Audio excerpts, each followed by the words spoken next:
রাতের বেলা আমি আর নাহিদ ঘুমাইছি, নাহিদ বলতেছে ভাই রাতে মনে ধরে লেগে যাবে। আমি আল্লাহ ভরসা ধরে নিলে সমস্যা নেই, একসাথে চলে যাবো।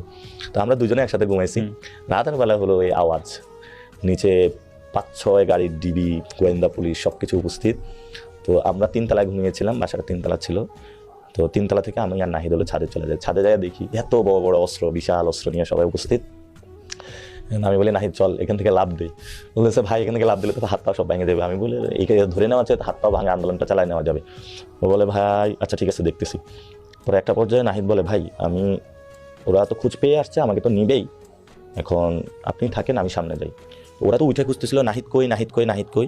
তো দরজাটা ছাদের এই জায়গায়, নাহিদ হলে এখানে গেছে। তো ওরা নাহিদকে বলে এই নাহিদকে পাইছি পাইছি পাইছি পাইছি, এই সন্ত্রাসীকে পাইছি, এটা বলে ওরা ধৈর্য পোলো করে ওরা নামানো শুরু করছে।